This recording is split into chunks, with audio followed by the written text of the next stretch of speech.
哈利路亚，平安！大家好，聚会的时间开始，敬请大家来一同祷告。慈爱的天父，我们满心的感谢你，主仍然给我们有美好的机会，能和弟兄姐妹们来在线崇拜。求你使我们更加渴慕去寻求、学习和了解主的旨意，明白你的智慧，帮助我们在基督的恩典中刚强起来，使我们能忠心的侍奉你，更加渴望服侍主的工作，讨主的喜悦。谢谢主掌管我们的生命，无论在什么境况中，我们都能赞美你、荣耀你，因你与我们同在，直到永永远远。哈利路亚！现在我们把两位主仆交给主领唱的、讲道的，求圣灵膏抹他们，祝福使用他们成为主的器皿。谢谢主，我们这样祈求祷告，是奉靠主耶稣基督的生命而求的。阿门。Shalom, jemaat yang dikasihi Tuhan. Bersenang sekali kalau kita dapat bertemu kembali, berkumpul dalam ibadah Mandarin. Kita tahu meskipun secara online, tapi kita percaya Tuhan tetap ada beserta dengan kita, memberkati setiap kita, bahkan anak cucu kita. Tuhan selalu memelihara, memberkati. Berkat anak cucu, berkat untuk semua yang dicintai Tuhan. 上帝给我们的慈爱是何等伟大，上帝在那里都祝福给我们的子子孙孙，上帝把所有贫穷的改变成为富足，他是卑微的，也是至高的主主。相信主耶稣的人是必定的幸福，定的幸福。他们的子子孙孙也必定不会失主的份，因为上帝早曾见他的隐形，是心高大的人绝对无难真的事。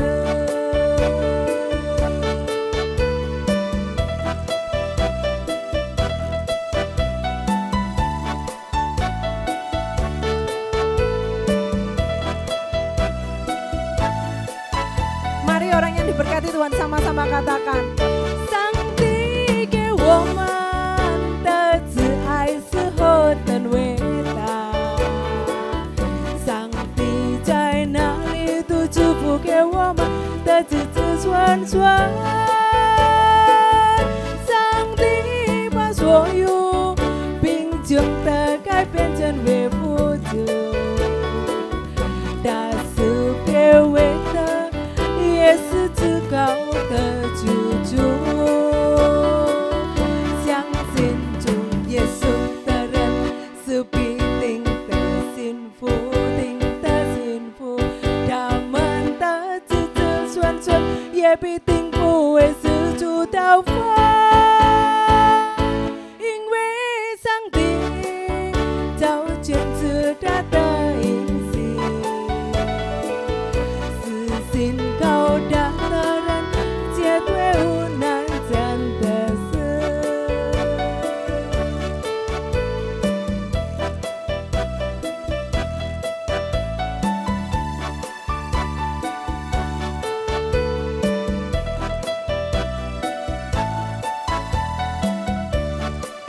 Lebih sungguh lagi katakan, 上帝给我们的慈爱是何等伟大，上帝在哪里都祝福给我们的子子孙孙，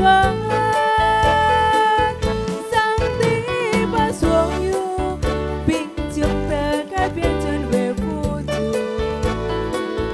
他是卑微的，也是至高的主主。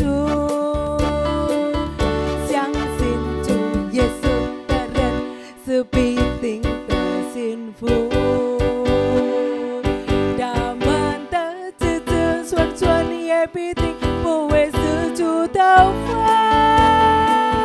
因为上帝早坚持他的应许，死心高大的人绝对无难，真的是相信主耶稣的人是必定的幸福，他们的子子孙孙也必定不会失去的话，因为上帝早坚持他的应许，死心高大的人绝对无难，真的是相信主耶稣的人是必定的幸福，他们的子子孙孙也必定不会失去的话，因为上帝早坚持他的应许，死心高大的人绝对无难，真的是死心高大的人绝对无难，真的是呀呀呀呀呀，死心高大的人绝对无难，真的是。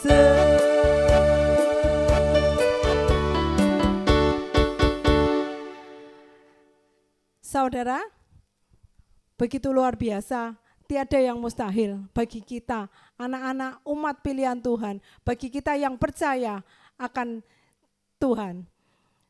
Sebab Tuhan menjadikan semuanya baik. Apa yang Tuhan perbuat dalam hidup kita, semuanya Tuhan sudah merancangkan rancangan damai sejahtera, masa depan yang penuh dengan harapan. Semua baik, semua baik. Apa yang Tuhan perbuat di dalam hidup kita semua.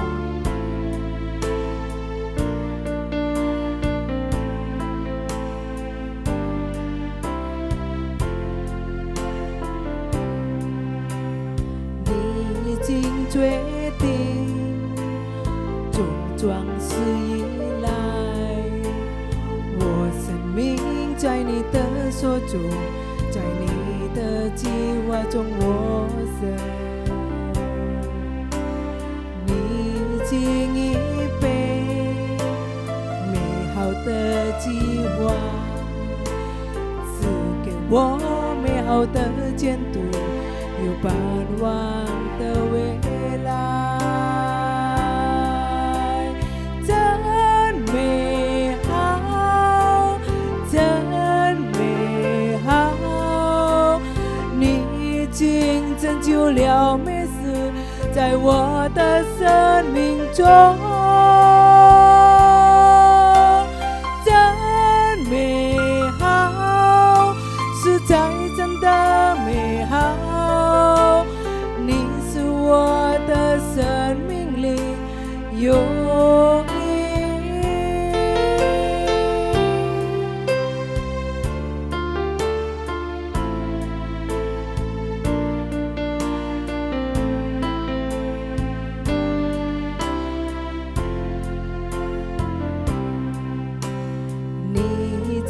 决定，种壮士以来，我生命在你的手中，在你的计划中我生，你已经预备美好的计划，赐给我美好的前途，有盼望的未来，真美好，真美好，你已经拯救了美事，在我的生命中，真美好，实在真的美好，你是我的生命里有一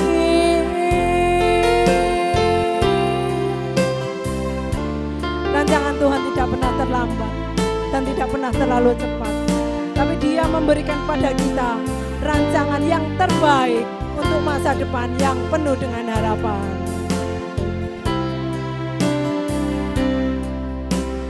Ni jing cui ti, zhong zhuang si yi lai，我生命在你的手中，在你的计划中我生。你已经预备美好的计划，赐给我美好的前途，有盼望的未来。美好，真美好，你已经拯救了每次在我的生命中，真美好，实在真的美好，你是我的生命里有意义，真美好，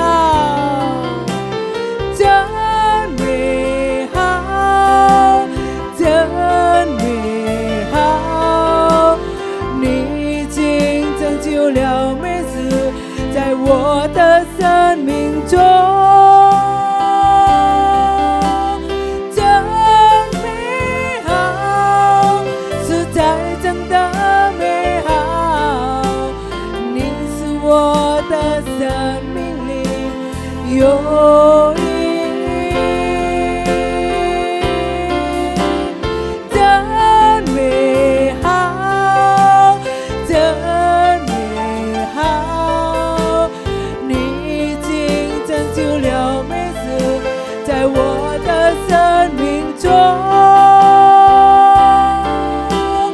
真美好，实在真的美好，你是我的生命里有意义，你是我的生命里有意义，你是我的生命里有意义。哈利路亚，哈利路亚，Glory Glory Yesus, syukur syukur Tuhan, rancangan-Mu yang terbaik. Haleluya, haleluya,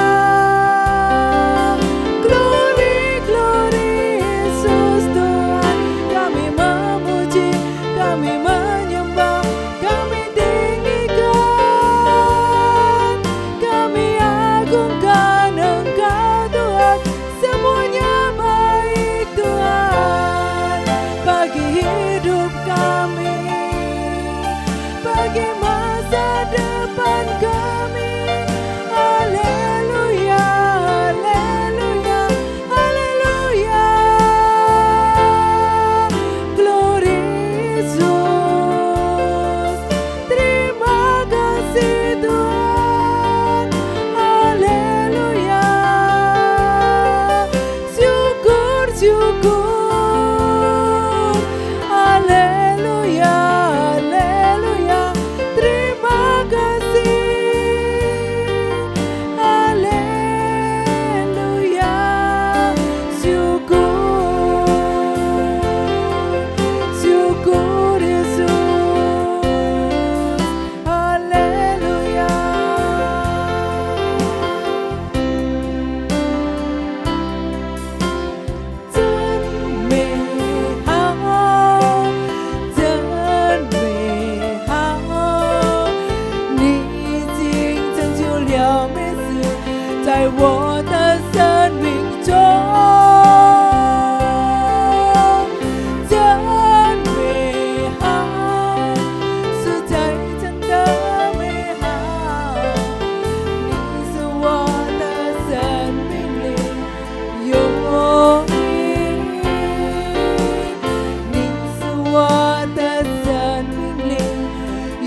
Shalom, senang berjumpa kembali dengan Bapak Ibu sekalian yang ada di rumah. Walaupun saat ini kita beribadah secara online, tapi kembali lagi kita masih punya kesempatan untuk belajar akan kebenaran firman Tuhan. Sebelum kita mulai, kita terlebih dahulu tundukkan kepala, kita masuk dalam doa. Tuhan Yesus, kami mengucap syukur kepada hari ini kami masih boleh punya kesempatan untuk belajar lebih dalam lagi mengenai firman Tuhan. Biarlah firman Tuhan yang akan kami pelajari hari ini membawa berkat buat setiap kami. Kami boleh tenang di dalam firman-Mu, dan firman-Mu berkuasa yang akan menolong kehidupan setiap kami. Terima kasih Tuhan Yesus, kami serahkan waktu pemberitaan firman-Mu ini hanya di dalam satu nama Tuhan Yesus Kristus, Allah yang hidup. Haleluya. Amin. Hari ini kita mau belajar dari kehidupan seorang yang bernama Yusuf atau Yusuf. Tema firman Tuhan hari ini adalah proses yang mendatangkan berkat. Pembacaan firman Tuhan diambil dari Kejadian pasal yang ke-50 ayat 15 sampai 21. Diambil dari judul perikop Yusuf menghiburkan hati saudara-saudaranya. Ketika saudara-saudara Yusuf melihat bahwa ayah mereka telah mati, berkatalah mereka, "Boleh jadi Yusuf akan mendendam kita dan membalaskan sepenuhnya kepada kita segala kejahatan yang telah kita lakukan kepadanya." Sebab itu mereka menyuruh menyampaikan pesan ini kepada Yusuf. "Sebelum ayahmu mati, ia telah berpesan, beginilah harus kamu katakan kepada Yusuf, ampunilah kiranya kesalahan saudara-saudaramu dan dosa mereka, sebab mereka telah berbuat jahat kepadamu. Maka sekarang ampunilah kiranya kesalahan yang dibuat hamba-hamba Allah ayahmu." Lalu menangislah Yusuf ketika orang berkata demikian kepadanya. Juga saudara-saudaranya datang sendiri dan sujud di depannya serta berkata, "Kami datang untuk menjadi budakmu." Tetapi Yusuf berkata kepada mereka, "Janganlah takut, sebab aku inikah pengganti Allah. Memang kamu telah mereka-rekakan yang jahat terhadap aku, tetapi Allah telah mereka-rekakannya untuk kebaikan, dengan maksud melakukan seperti apa yang terjadi sekarang ini, yakni memelihara hidup suatu bangsa yang besar. Jadi janganlah takut, aku akan menanggung makanmu dan makan anak-anakmu juga." Demikianlah ia menghiburkan mereka dan menenangkan hati mereka dengan perkataannya. Kita sudah sering mendengar cerita perjalanan kehidupan Yusuf. Bahkan firman Tuhan mencatatnya panjang sekali. Dari kitab Kejadian pasal yang ke-37 sampai pasal yang ke-50. Hanya satu yang kelewatan di pasal ke-38, di mana di sana menceritakan mengenai kakak dari Yusuf, Yehuda dan Tamar. Selebihnya, semuanya bercerita mengenai Yusuf. Dimulai dari ia adalah anak kesayangan orang tuanya, dan kemudian ia bermimpi dan mimpinya diceritakan pada saudara-saudaranya. Dan ketika ia menceritakan mimpinya itu, membuat saudara-saudaranya menjadi iri hati dan benci kepada Yusuf. Dan akhirnya kita tahu, Yusuf hendak dibunuh oleh saudara-saudaranya sendiri. Tapi akhirnya ia dijual 20 shikal perak kepada orang Ismail. dari seorang kesayangan di keluarga menjadi budak di tanah Mesir. Dan sesudah itu tidak berhenti sampai di sana. Ketika ia bekerja di rumah Potifar seisi rumahnya diberkati Tuhan gara-gara ada Yusuf di sana. Tetapi kemudian datang pencobaan yang lain. Istri Potifar menggoda Yusuf. Yusuf tidak mau menanggapinya. Akhirnya membuat Yusuf dituduh dan akhirnya dimasukkan dalam penjara. Di penjara, ia pun menjadi kesayangan kepala penjara. Bahkan di sana dia bertemu dengan juru roti dan juru minuman yang dihukum oleh raja. Dia mengartikan mimpi mereka dengan sebuah janji. Ketika mimpi ini menjadi kenyataan, janganlah engkau melupakan jasa-jasaku. Apa yang terjadi kemudian? Mereka melupakan jasanya Yusuf. Sampai suatu saat, Firaun sendiri, raja Mesir yang bermimpi, saking bingungnya akan mimpi itu, sampai gelisah hatinya. Dan akhirnya di sanalah Yusuf dipanggil, mengartikan mimpi dari Firaun. Bukan dengan gagah kuatnya sendiri, tapi dengan hikmat daripada Tuhan. Dan akhirnya Yusuf menjadi orang nomor 1 di Mesir. Orang yang berkuasa atas Mesir.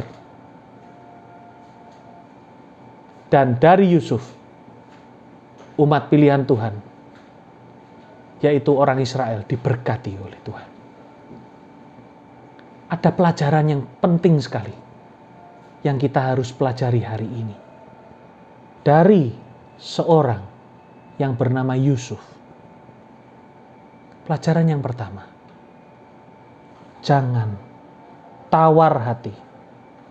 Kalau kita sedang dipersiapkan untuk jadi alat Tuhan yang luar biasa. Sekali lagi, jangan tawar hati kalau sedang dipersiapkan untuk jadi alat Tuhan yang luar biasa. Karena sepanjang kita dipersiapkan, itu pasti akan melalui yang namanya proses. Dan proses ini kebanyakan rasanya pasti tidak enak. Seringkali menyakitkan. Seringkali tidak adil. Seringkali kita seakan-akan seperti korban. Kita mau belajar dari seorang Yusuf yang tidak tawar hati.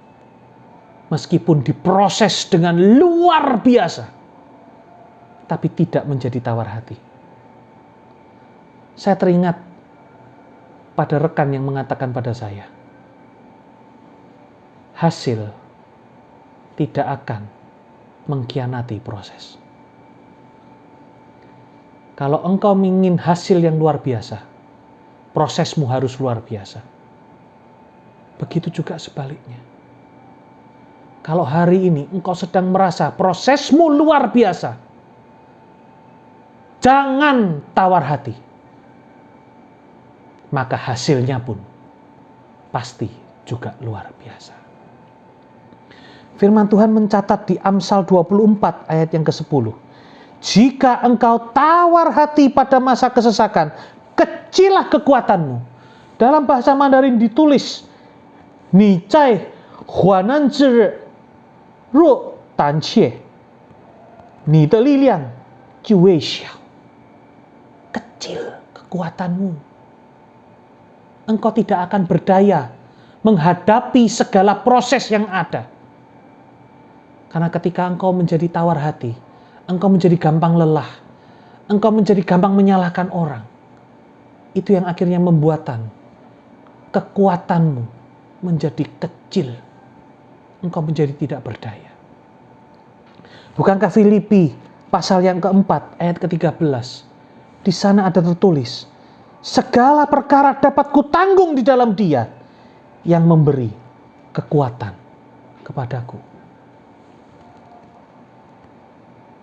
我靠，真啊，加给我力量的。凡事都能做. Kita akan mendapat kekuatan karena kita diberi kekuatan oleh Tuhan untuk sanggup menanggung segala perkara, termasuk di dalamnya semua prosesnya. Jangan tawar hati.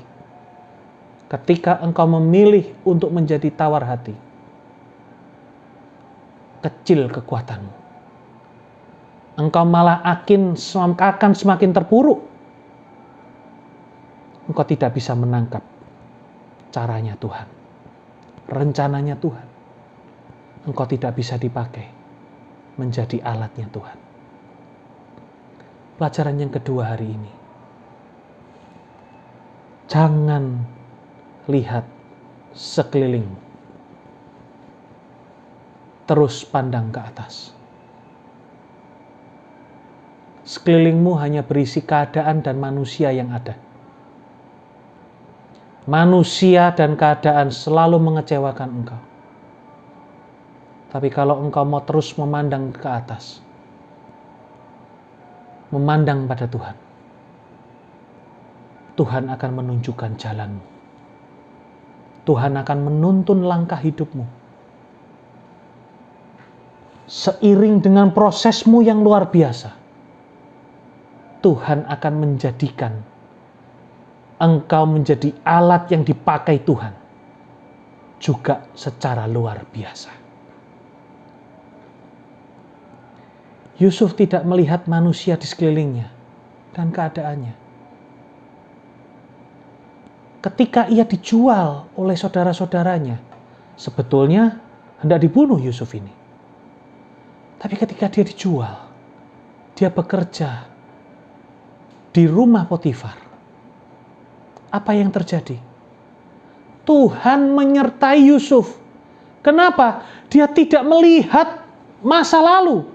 Dia tidak melihat keadaannya. Dari anak kesayangan menjadi budak. Ini perbandingan yang sangat timpang. Tapi itu tidak membuat Yusuf tawar hati. Dia tidak mau melihat sekelilingnya. Dia terus melihat yang di atas. Dia terus mengandalkan Tuhan dan melihat caranya Tuhan. Sampai di situ dicatat di dalam Kejadian 39 ayat 2. Tetapi Tuhan menyertai Yusuf sehingga ia menjadi seorang yang selalu berhasil dalam pekerjaannya. Maka tinggallah ia di rumah tuannya, orang Mesir itu. Dan sejak Potifar, orang Mesir itu memberikan kuasa dalam rumahnya dan atas segala miliknya kepada Yusuf, Tuhan memberkati rumah orang Mesir itu karena Yusuf, sehingga berkat Tuhan ada di atas segala miliknya, baik yang di rumah maupun di ladang. Ketika istri Potifar menggoda Yusuf, Yusuf karena tidak pernah tawar hati, dia selalu melihat Tuhan. Dia takut pada Tuhan. Meskipun dia punya segala kesempatan. Manusia tidak ada yang tahu, bukan? Mata Tuhan selalu melihat. Di tempat terbuka maupun di tempat yang tersembunyi, Tuhan melihat. Karena Yusuf takut akan Tuhan. Dia tidak melihat ke samping-samping, dia melihat terus ke atas, dia melihat Tuhan. Dia tidak mau mengambil kesempatan dalam kesempitan. Dia tolak tawaran itu karena tahu itu bukan haknya. Dia adalah orang yang benar. Apa yang terjadi kemudian? Dia difitnah, yang akhirnya membuat dia masuk dalam penjara. Di dalam penjara, ditulis di dalam Kejadian 39 ayat 21, tetapi Tuhan menyertai Yusuf dan melimpahkan kasih setianya kepadanya dan membuat Yusuf kesayangan bagi kepala penjara itu. Di ayat yang ke-23, dan kepala penjara tidak mencampuri segala yang dipercayakannya kepada Yusuf karena Tuhan menyertai Yusuf dan apa yang dikerjakannya dibuat Tuhan berhasil. Yusuf tidak tawar hati. Yusuf tidak mau melihat keadaan di sekelilingnya. Karena itu hanya akan membuat dia tambah kecewa. Dan ketika orang kecewa, yang paling gampang disalahkan adalah Tuhan, bukan? Dia selalu memandang pada Tuhan. Dia mengarahkan hatinya kepada Tuhan. Maka Yusuf dapat menangkap apa yang menjadi rencana besar Tuhan. Yusuf dibuang ke Mesir bukan tanpa rencana Tuhan. Karena melalui Yusuflah Tuhan memelihara sebuah bangsa yang besar, yaitu umat pilihan Tuhan, bangsa Israel.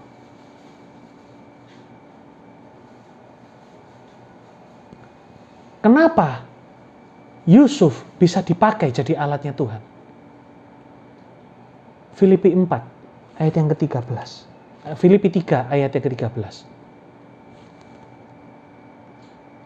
Ia sudah melupakan apa yang di belakang. Dan ia berlari menuju ke depan. Ia tidak lagi ingat-ingat yang di belakang. Ia mengarahkan segala pandangannya untuk melihat yang akan menanti di depan. Tidak ada akar pahit. Tidak ada tawar hati. Dan ini dibuktikan semuanya.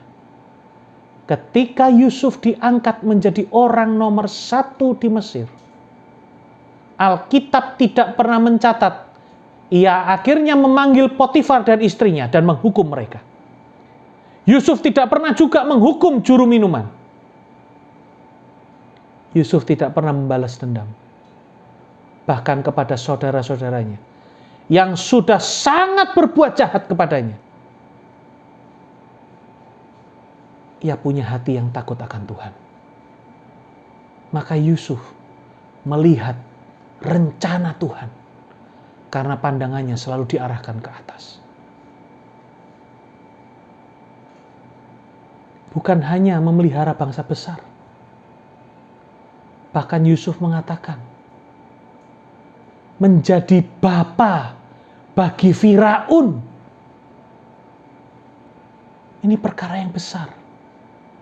Melalui kehidupan Yusuf, orang yang belum mengenal Tuhan dan tidak percaya Tuhan, melihat betapa luar biasanya Allah yang hidup, yang disembah dan dilayani oleh seorang Yusuf. Sehingga akhirnya apa? Dari mulut seorang yang bukan anak Tuhan, terucap kata-kata, adakah seorang pun di negeri ini yang memiliki roh Allah seperti Yusuf? Disitulah Yusuf menemukan semua rencana Tuhan karena memiliki hati yang benar. Sama dengan setiap kita. Kalau kita tidak tawar hati pada waktu kita kesesakan, kita akan diberi kekuatan daripada Tuhan untuk melalui semua prosesnya. Walaupun prosesnya itu luar biasa dan berat, hasilnya juga luar biasa. Kita akan dipakai sungguh-sungguh menjadi alat Tuhan yang dipakai dengan luar biasa juga. Kalau kita tidak melihat sekeliling, tidak melihat manusia, dan tidak melihat bagaimana keadaanmu saat ini, tapi selalu mengarahkan pandanganmu ke atas, yaitu kepada Tuhan. Engkau hanya mau berharap pada Tuhan. Engkau hanya mau melihat rencana Tuhan. Maka Tuhan yang akan menuntun langkah hidupmu. Tuhan yang akan menjadikan apa yang engkau perbuat menjadi berhasil. Bukan karena gagah dan kuatmu, bukan karena kepintaranmu, tetapi karena engkau memandang terus ke atas, maka Roh Allah berkuasa atasmu dan menuntun setiap langkah hidupmu. Engkau diproses untuk menjadi berkat. proses yang mendatangkan berkat. Mari kita semua belajar dari kebenaran firman Tuhan yang singkat ini. Karena sesungguhnya yang berbahagia adalah setiap kita yang mau menerima firman Tuhan, menyimpannya dalam tanah hati yang baik, merenungkannya siang dan malam, tetapi harus berani juga melakukan dalam hidup sehari-hari. Tuhan Yesus memberkati. Sajak kita tundukkan kepala, kita masuk dalam doa. Terima kasih Tuhan Yesus buat firman-Mu yang boleh kami pelajari hari ini. Kami mau Tuhan belajar sama seperti Yusuf. Kami mau belajar menjadi alat-alatnya Tuhan, yang akan Tuhan pakai dengan luar biasa di tengah-tengah keadaan dunia yang sedang mengalami krisis dan pandemi ini, Tuhan.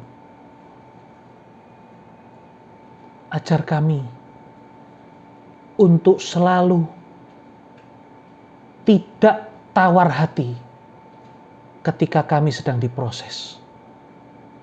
Meskipun prosesnya luar biasa, berat, tapi kami percaya Tuhan selalu sanggup untuk memberi kekuatan yang baru, sehingga kami dapat menanggung semua kesusahan itu. Semua proses itu kami jalani dengan kekuatan yang datangnya daripada Tuhan. Kami juga boleh Tuhan belajar tidak melihat keadaan kami, tidak memandang manusia, tidak melihat sekeliling, karena semuanya itu akan mengecewakan kami. Kami selalu mengarahkan pandangan ke atas, selalu memandang dan berharap pada Tuhan. Maka Tuhan akan menuntun kami masuk dalam rencana Tuhan. Dan rencana Tuhan yang besar itu terjadi atas hidup kami. Dan setiap kami akan menjadi alat-alat Tuhan yang luar biasa untuk kemuliaan nama Tuhan. Hamba-Mu selesai berkata-kata, tapi Roh Kudus akan bekerja luar biasa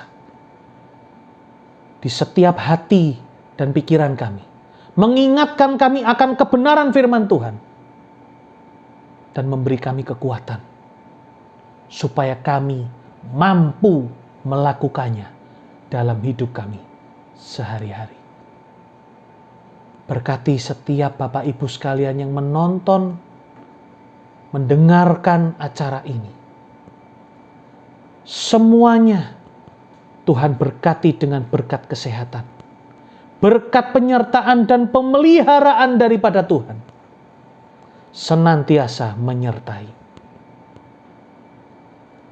Berkati di dalam usahanya, pekerjaannya, pelayanannya, hidup rumah tangganya, keluarganya, bahkan keturunannya.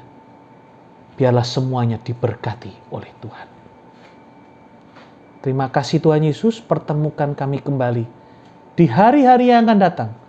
Juga semua dalam keadaan tubuh yang sehat dan tidak kekurangan suatu apapun. Dan biarlah kami juga boleh belajar melakukan firman Tuhan di dalam hidup kami sehari-hari. Sebelum kami berpisah satu dengan yang lain, urapi tangan hamba-Mu untuk meminta berkat yang datangnya daripada Tuhan. Bapak Ibu yang kekasih, angkatlah tangan-Mu, dan sekarang terimalah berkat damai sejahtera dari Bapa di sorga, kecintaan dari putranya Tuhan kita Yesus Kristus, dan persekutuan yang indah bersama Roh Kudus, menyertai hidupmu senantiasa. Mulai dari saat ini sampai Maranatha, Tuhan Yesus datang kedua kalinya, bahkan untuk selama-lamanya. Terimalah semua berkat ini di dalam nama Tuhan Yesus Kristus. Yang percaya sudah diberkati Tuhan. Mari sama-sama katakan, amin. Tuhan Yesus memberkati. Sancti Juvenima.